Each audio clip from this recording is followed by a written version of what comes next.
Assalamualaikum warahmatullahi wabarakatuh. Perkenalkan, nama saya Rita Dulastari dari Fakultas Usuluddin Adab dan Dakwah, Prodi Komunikasi dan Penyiaran Islam. Nah, video kali ini kita akan membahas mengenai penyiaran televisi mulai dengan mengenal gelombang elektromagnetik. Gelombang elektromagnetik terdiri dari pasangan medan listrik dan medan magnet gelombang. Ini dapat membawa pesan berupa sinyal, gambar, dan suara merambat melalui udara dengan kecepatan yang sangat tinggi sehingga sinyalnya bisa dikirimkan kemana saja dan dapat diterima dalam waktu yang bersamaan. Kecepatannya yaitu sekitar 300.000 km per detik atau sama seperti cepat terambat cahaya meskipun merambat di udara, tapi terlihat secara kasat mata, jadi ada di atas tapi kita nggak bisa lihat. Gelombang elektromagnetik memiliki frekuensi tertentu. Frekuensi ini merupakan pengulangan getaran dalam 1 detik yang dihitung dalam hertz. Frekuensi ini dibagi menjadi beberapa kelompok, seperti yang digunakan untuk TV ini adalah VHF dan UHF. Frekuensi ini lalu dibagi menjadi bagian-bagian yang lebih kecil yang kita sebut sebagai saluran atau channel supaya siarannya nggak saling tabrakan. Untuk pembagian channel ini diatur oleh pemerintah sebagai gambaran. Misalnya pemerintah menetapkan frekuensi siaran televisi itu pada blok UHF 400 atau 70-80 MHz. Berarti lebar pita frekuensi atau bandwidth-nya adalah 328 MHz.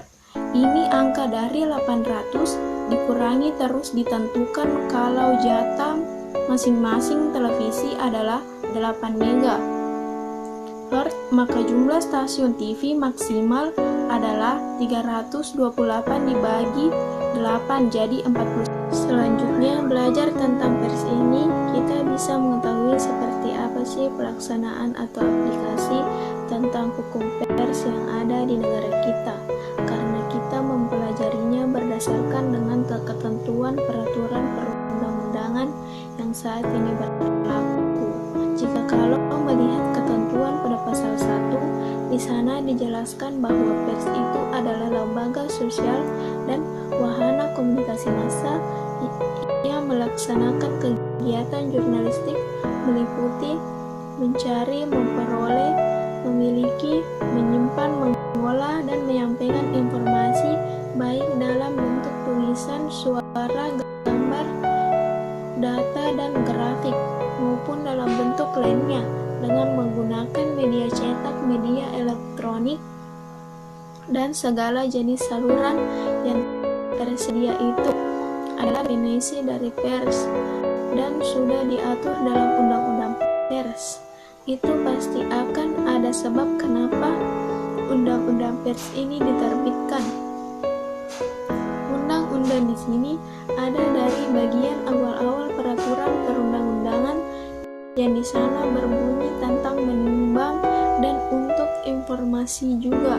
Jadi untuk mengetahui sebab atau alasan kenapa suatu peraturan perundang-undangan itu diterbitkan dapat dilihat di kantor menimbang pada setiap peraturan atau ketentuan peraturan perundang-undangan yang ada. Dan untuk undang-undang pers ini, alasan atau sebab kenapa ada undang-undang pers itu kurang lebih 4 hal. Yang pertama, untuk mewujudkan kemerdekaan pers, karena kemerdekaan pers itu adalah salah satu wujud kedaulatan rakyat dan itu menjadi unsur yang sangat penting untuk menciptakan kehidupan bermasyarakat dan bernegara yang demokratis.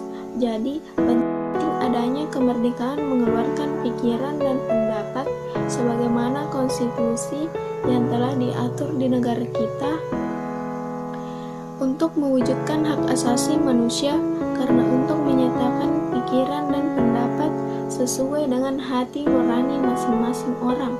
Kemudian hak memperoleh informasi itu ada beberapa hal yang merupakan contoh dari hak asasi manusia dan itu perlu difasilitasi untuk menciptakan keadilan dan kebenaran. Memajukan kesejahteraan umum untuk mewujudkan terlaksananya asas fungsi hak kewajiban dan peranan pers dengan sebaik-baiknya dalam menyebarkan informasi, membentuk opini dan bertindak sebagai sesuai untuk komunikasi, dan harus ada jaminan juga. Ada perlindungan hukum yang menyatakan kalau pers itu bebas dari campur tangan dan paksaan dari pihak manapun. Dan terakhir, kenapa diterbitkannya undang-undang pers ini?